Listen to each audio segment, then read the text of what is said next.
Shisui, Fugaku, Itachi, Jiraiya, and Kakashi go after Hiruzen, while Kushina and Guy stay back to take down the attacking Sand and Sound forces. Naruto, Shino, and Sasuke join in as well. On the rooftop, the Kazekage reveals himself to be Orochimaru in disguise. He holds Hiruzen hostage with a kunai at his throat, while Shisui, Fugaku, Itachi, Jiraiya, and Kakashi surround him from all sides. Seeing no other way to free Hiruzen, Shisui uses Koroa Matsukami on Orochimaru, making him release the third Hokage. And just like that, you wasted your only chance of defeating me. A voice comes from behind everyone. The Orochimaru that was just holding Hiruzen turns into mud as the real Orochimaru emerges from the roof, clad in a black robe with red clouds. The only weapon capable of defeating you? You're a fool if you think you can take all of us on at once. Orochimaru responds with nothing more than a laugh. I'll attack him head on and gauge his abilities. The rest of you stay back and observe, interfere if necessary. Fugaku orders and everyone nods. No one doubts his leadership skills. Just then, a massive crash is heard by everyone in the village. Two massive creatures appear in the Chunin exam finals arena, their tails smashing parts of the stadium into pieces, killing dozens of people in the process. The One Tails and the Five Tails. Two Bijou have been summoned to attack Konoha. Before they can deal any more damage, Kushina takes action and binds them up with their chains. To prevent the Sand and Sound ninja from attacking her in an attempt to free the Bijou, Kushina erects a barrier around herself and the tailed beasts. So far, everything is going just as planned. The Bijou under our control will keep Kushina busy. Sasori, the Sound, and the Sand will occupy the large majority of the Leaf Ninja. Deidara will provide backup and attack civilian targets from above, while Orochimaru takes on the strongest of Konoha's forces. Are you certain Orochimaru can handle them all by himself? I have high hopes for his newfound powers.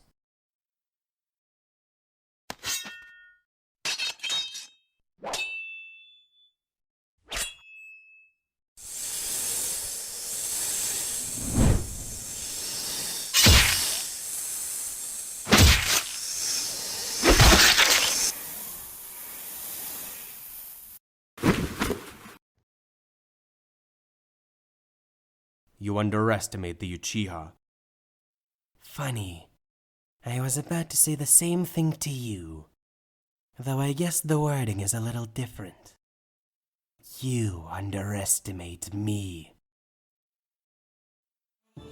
Fugaku's eyes widen and he jumps back to his teammates.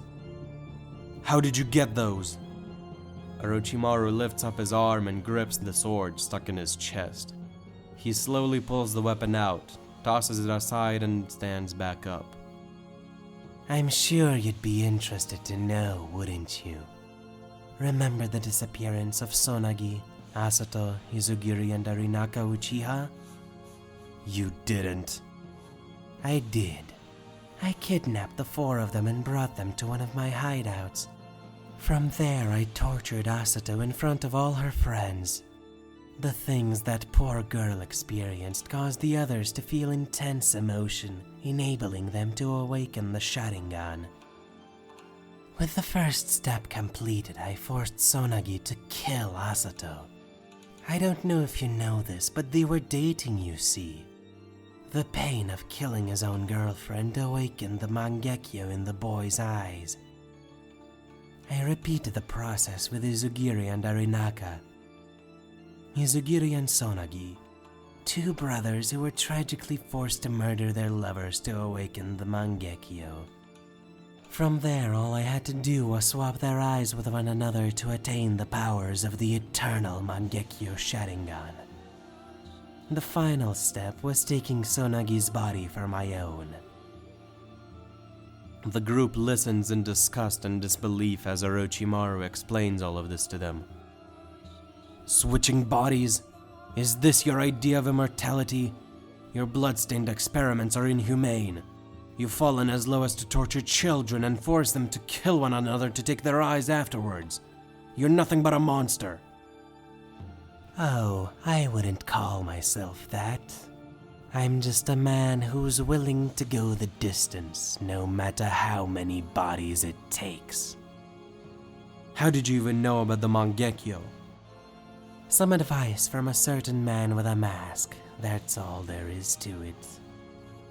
Everyone's eyes widen at this sentence, but before anyone can ask any further questions, Orochimaru claps his hands together and 3 coffins emerge from the ground in front of him. They open to reveal 3 figures, 2 of which are from the past. The first Hokage, Hashirama. The second Hokage, Tobirama. But the third one of the legendary Sannin, Tsunade. Jiraiya and Hiruzen are shocked to say the least. Orochimaru, what have you done? Simple, really. I used Tsunade, and when she was no longer of use to me, I killed her and gave her a new purpose.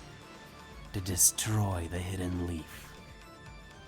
The 3 Edo Tensei step out of their coffins and Orochimaru pulls out 3 kunai with tags on them. He prepares to insert the kunai into the summoning's heads, but before he can, the group takes action. Jiraiya suddenly bursts into perfect sage mode, having been gathering nature energy in secret while Orochimaru was having his monologue. He's followed by Shisui and Fugaku, who both use body flicker to keep up with the Sannin. Hiruzen throws off his Hokage cloak and summons Zenma, instructing him to turn into a staff. Itachi and Kakashi stay back to support everyone with long-ranged attacks. As fast as Jiraiya, Shisui, and Fugaku are, they're not fast enough to stop Orochimaru from placing the kunai into Hashirama and Tobirama's heads. But before he can place the tag into Tsunade, Jiraiya catches up and kicks his former friend in the jaw, sending him flying backwards. Shisui and Fugaku, seeing that the 2 Edo Hokage haven't started moving yet, quickly take the opportunity and slice their heads off. Orochimaru stands up and smirks at Jiraiya. If that kick was any indication of your abilities, I'm afraid you don't stand a chance. Though I admit, seeing you master Sage Mode is unexpected. I myself wasn't able to do it before, but with this body, I wonder how it would go. I'm not going to give you an opportunity to try that, Orochimaru. Jiraiya declares as he launches a massive fireball jutsu at the Sannin, who counters with a water wall jutsu. The techniques collide and cancel each other out, creating a massive smokescreen in the process. Jiraiya closes his eyes and relies on his sensory capabilities to fight in the fog, while the Uchihas and Orochimaru see straight through it due to the Sharingan's ability to see chakra. As Orochimaru, Shisui, Fugaku, and Jiraiya battle in the fog, Hiruzen, Kakashi, and Itachi take on the infinitely regenerating Edo Tensei Tobirama and Hashirama. Considering how well Hiruzen did against the Edo Hokage originally, with the help of Kakashi and Itachi, he definitely has the upper hand here. Back in the arena, Guy alongside a couple Anbu and Uchiha clan members finish off the last sound ninja in the area. Kushina instructs them along with Naruto and Sasuke to go help everyone fend off the attack and not worry about her. The clay birds had stopped raining down on the arena a little while ago, so the people here should be safe. As the Jonin leave, Kushina puts up a second barrier. This one surrounds the entire stadium, protecting the people and further confining the Bijou. Guy and the Uchiha rush off to battle the giant snake summoning, as well as the puppets and the sand ninja wreaking havoc. Naruto and Sasuke end up getting confronted by the Sound 4, all in their stage 2 curse marks. They've been instructed to take these 2 alive. The Uchiha and Uzumaki combo smirks and goes into action. Immediately, Naruto creates over 100 clones and Sasuke uses the transformation jutsu to transform into Naruto as well. 4 of the Naruto split off from the group and direct a barrier around the area, not allowing the Sound 4 to escape. From there, the clones assault the Sound Genin with shuriken, taijutsu barrages, Rasengan barrages, and wind jutsu from all sides. Occasionally, Sasuke shoots out a fire-style jutsu and the feud surrounding Naruto is amplified with a wind-style jutsu. The fight lasts only a couple minutes and ends with the Sound 4 being completely disintegrated in the flames. The fight on the rooftop continues with Orochimaru pulling out the Kusanagi blade and getting into a Kinjutsu clash with Fugaku and Shisui while Jiraiya backs them up with various jutsu. It seems like they have Orochimaru on the back foot, but something is amiss. The smirk on the Snake Man's face never falters. Not even for a moment. Elsewhere in the village, Guy, along with a few dozen Anbu and Uchiha, confront Sasori and the giant snake. And there seems to be someone standing at Sasori's side. A boy with an Orochimaru-esque attire and white hair. While they don't know it, this is Kimimaro, and not the one we got in the original. Fully healthy Kimimaro, whose head is sickness cured. Guy, with support from his teammates, plows through the sand ninja and puppets in his base state. Trouble starts to arise when Sasori summons the third Kazekage puppet. Clay birds start raining down from the sky and the serpent properly joins the battle. More casualties are taken and Guy is forced to open up the fifth gate. Meanwhile, Hiruzen and Itachi are able to immobilize the two Hokage one by one. Then Kakashi uses his Kamui to warp them away, taking them out of the battle. The only one left is Tsunade, who without the tag is unable to move. Hiruzen walks up to her with tears in his eyes. He tries to talk to her, hoping that there's at least some shred of her personality left. Seemingly focusing all her strength, Tsunade is barely able to utter a few words. A warning. Orochimaru is not the biggest threat. It's not Gato. That's all she's able to mutter out before losing herself completely again. Hiruzen doesn't know who this Nagato is, but he vows to heed Tsunade's warning and find out everything he can about this new threat that's supposedly even greater than Orochimaru. Fugaku and Shisui continue to put pressure on the Snake Man. Suddenly, Jiraiya kicks the Sannin from behind and knocks him into the air. Fugaku follows up the attack by jumping after the serpent and slicing him in half mid-air. Shisui finishes the combo by firing a massive fireball jutsu into the sky. Fugaku substitutes out of the way and Orochimaru's body is scorched. His charred up corpse drops back down to the roof. Hiruzen and Itachi arrive at their location as well. Meanwhile, Kakashi rushes off to help Guy. Are you done here? Seems so. Just then, the charred up Orochimaru's mouth opens and another Orochimaru crawls out, alive and well. How? We cut you in half and burned you alive. You should be dead. Dead? That word has no meaning to me. What are you, immortal? That's right. I have achieved it. My goal. I am completely immortal. Immune to aging, immune to genjutsu attacks, and immune to any trauma my body or mind could possibly receive. That's physically impossible.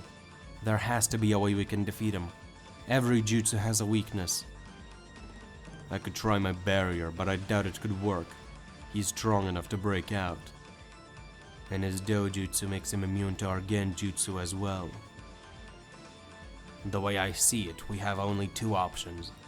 Option 1, I kill him with the Reaper Death Seal, the same one that Minato used on the Ninetales long ago.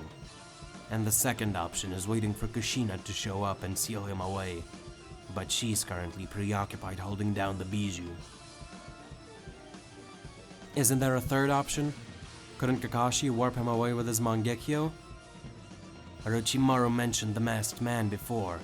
It's clear that they have some sort of relationship.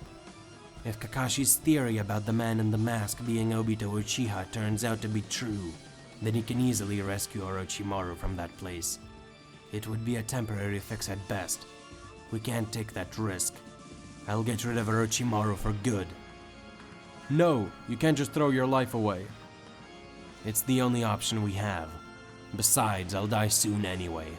My life is basically worthless at this point. Aging is taking its toll.